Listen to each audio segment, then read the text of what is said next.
Hello and welcome. My name is Alana Vega and I'm the Kids Count Coordinator at Advocates for Children of New Jersey. Today's presentation will give you some background on the 2020 census and give you ideas of how to ensure a complete count.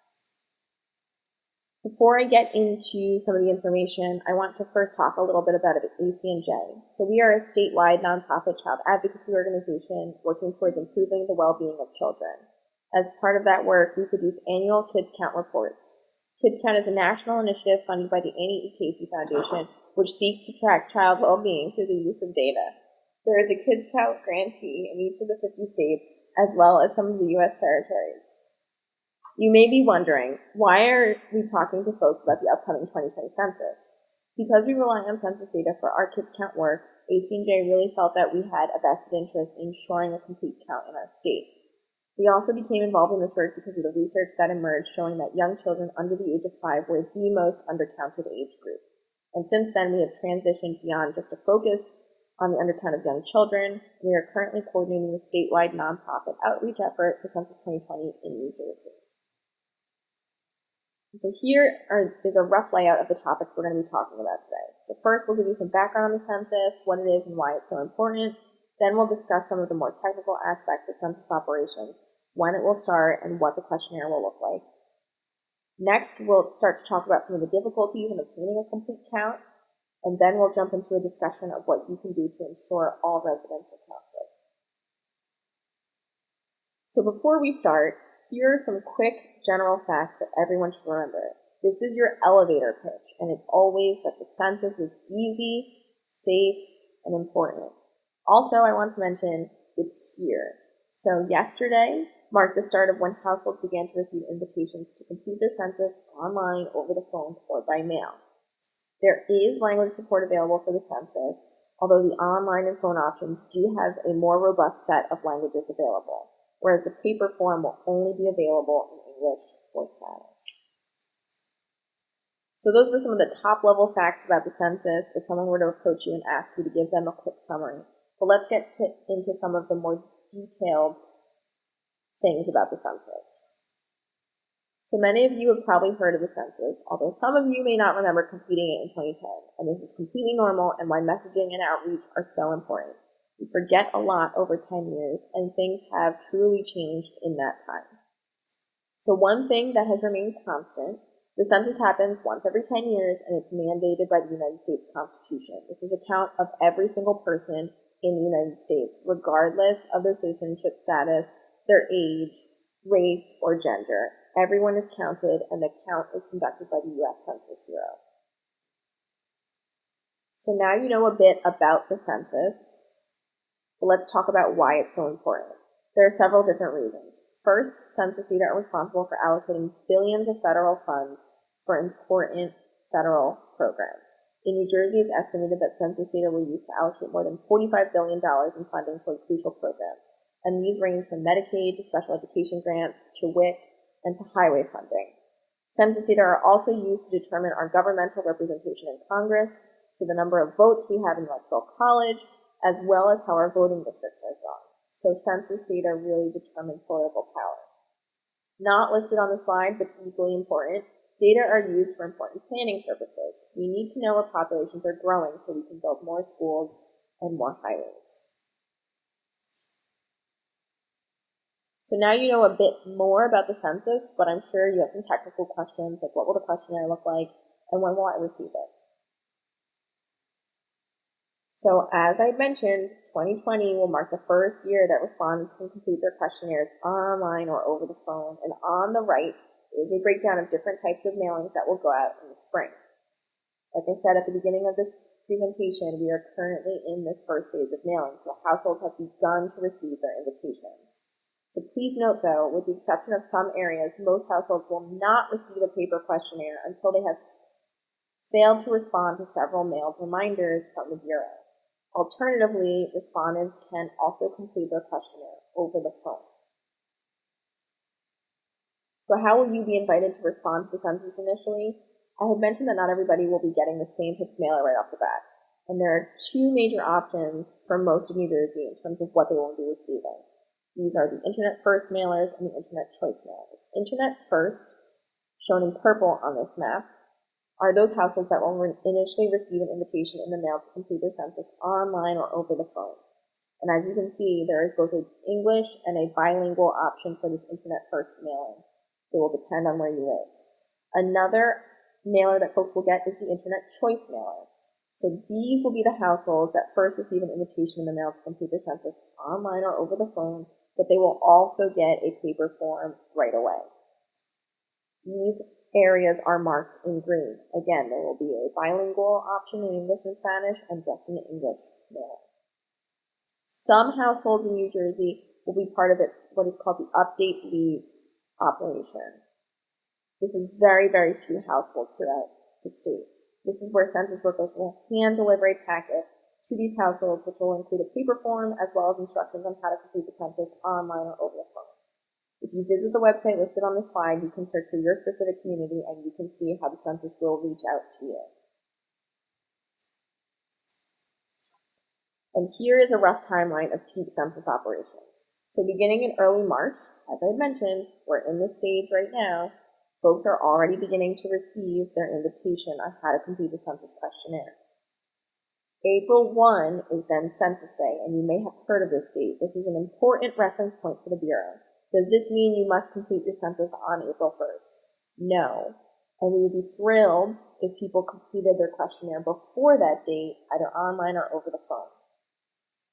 It is recommended that households try to complete their questionnaires before the end of April, because this is the best way to reduce the likelihood of a census worker visiting them in person to collect responses. Speaking of in-person enumeration, beginning in May, census workers will begin to canvass neighborhoods to follow up those households who have not yet responded.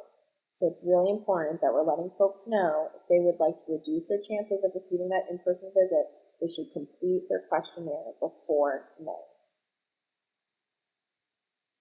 Speaking of enumerators, families should be informed that they may see census workers canvassing their neighborhoods in May. They should know that census workers will always wear a photo ID with an expiration date and a special U.S. Department of Commerce watermark. If folks are ever concerned, they should please contact the Census Bureau to verify the identity of someone who is claiming to be a census worker. I also want to add that when workers are out in the field following up with households who have not yet responded, households can still self-respond. So even if someone knocks on your door, you are still able to go online or over the phone or mail in your questionnaire and respond to the census that way. Additionally, I want to stress that the Census Bureau does conduct numerous surveys throughout the year, and folks should be aware that there may be census workers in the field at other times of the year conducting surveys like the American Community Survey.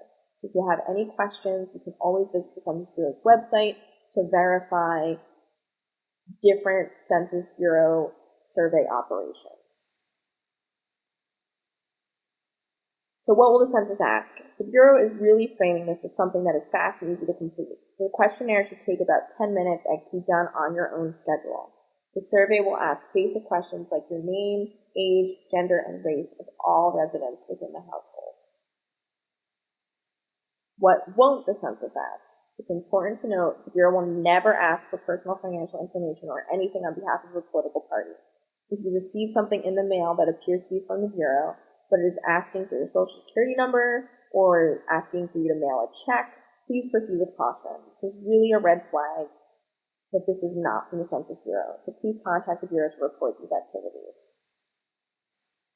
Oh, and one thing I want to say to all users, please, if you have any questions, please type them into the chat as I go along and we will try to answer them.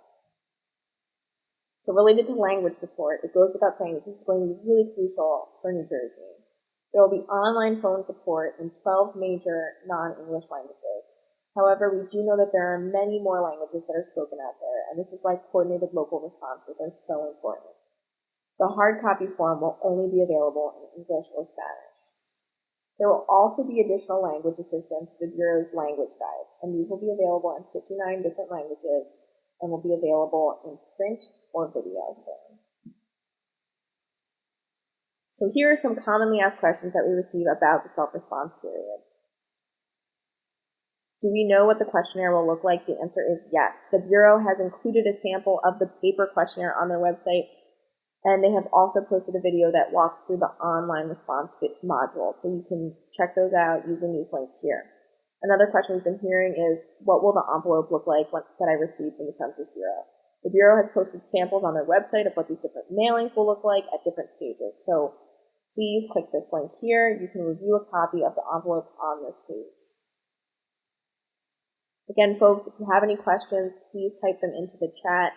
We're happy to answer them. I'll now move into some of the reasons that folks are considered hard to count, and we'll discuss what that means and what causes them to be considered hard to count. So before I get into hard to count populations specifically, I want to talk about the barriers to completing the census specifically for 2020. As we mentioned earlier, this is the first year that the census will be able to be completed online, and we know that many New Jerseyans are without internet or have limited access to internet. There are also several other factors, such as an erosion of trust in the federal government, along with mistrust of government surveys. The reality is that response rates to the census have been going down for decades, and so this is an obvious challenge. There are also fewer staff and resources for this 2020 census than there were in 2010, and then lastly, we know that there are hard-to-count populations throughout our state. So what is a hard-to-count population?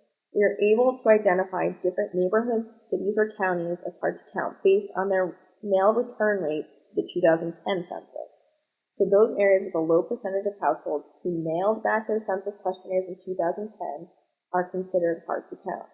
This is not a perfect science, because we know that some areas have changed quite a bit since 2010, but it's a useful tool in identifying areas that might be at a greater risk of an undercount. So some populations that are considered hard to reach or have been missed historically by the census include young children under the age of 5, people of color, immigrants, and then also individuals who are highly mobile, such as homeless individuals and also renters. So the reasons that sometimes individuals are missed in the census can be complicated, but some of the most common reasons include language barriers and fear and mistrust of the government. And these first two are really self-explanatory.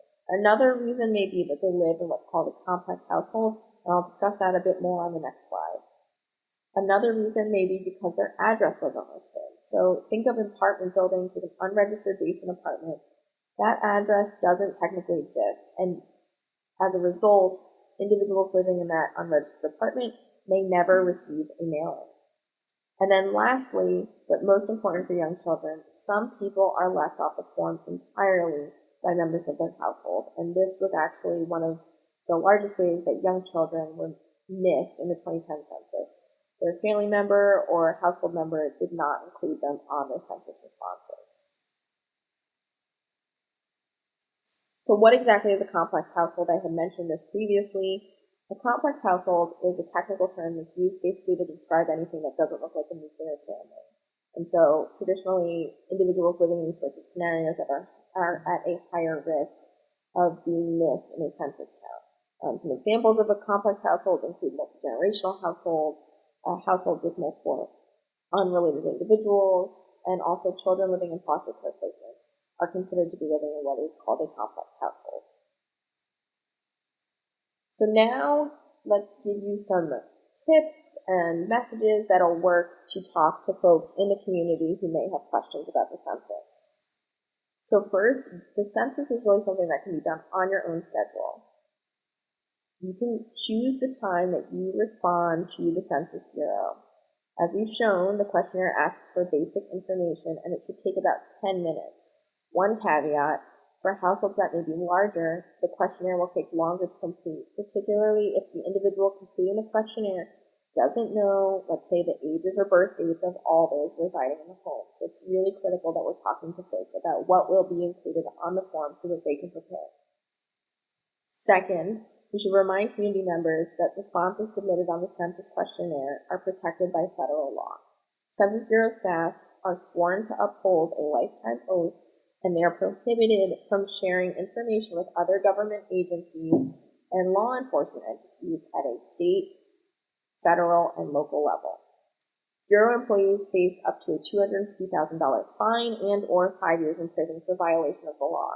And for more information, please review the Census Bureau's confidentiality fact sheet, which can be found on our 2020 census page. That's 2020census.gov.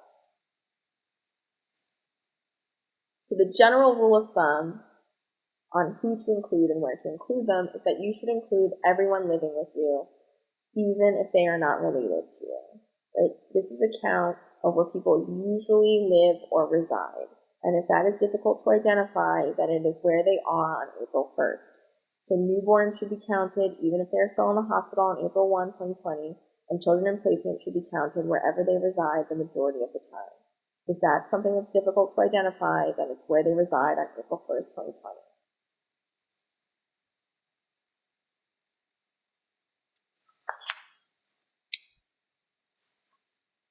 And so here are some different scenarios family members and communities may have questions about, right? If there's a newborn still in the hospital, as I mentioned, you should count them. If you are living with someone who's unrelated to you, they should be counted. If a foster child lives with you, again, it's where they live the majority of the time. If that's difficult to identify, it's where they are on April 1. If you have a relative who's living with you temporarily and they do not have a usual place of residence, they should be counted with you if they are in fact with you on April 1st. We also get a lot of questions about how people are counted in college dorms, correctional facilities, group homes. These are part of a special process called group quarters enumeration, and these individuals will be counted by the facility in which they live. So one important note, we really want to encourage residents to complete the census, but it's really critical that we're reminding individuals not to forget their young children. So much of the Get Out the Count effort is really focused on increasing response rates, but that won't necessarily solve the undercount of young children because we know that many are not included on census responses. So we really need to be educating and empowering community members so they understand why it's so critical to include their young child. So this is a question we frequently get, which is, can I assist with questionnaire responses? The answer is yes, you can. As a general rule, the Census Bureau recommends that you try to steer someone towards the response method that's most appropriate for them. You should try not to enter responses in for individuals. However, if an individual is insistent and really requests your assistance with a census response online, you can provide the assistance. But please, it's really important that you're letting them know that you are not a Census Bureau employee and therefore their answers are not protected by federal law. So just reiterate that you are not a Census Bureau employee if you are assisting someone in completing a questionnaire online. So those are some useful messages, but let's talk about some activities that you can do to get involved. We recognize that time is of the essence. We are currently in the self-response period, so we have already created a schedule of events that you are more than welcome to partake in. So you can participate in as many activities as you would like. So please look at our toolkit, which is on our website, census2020nj.org.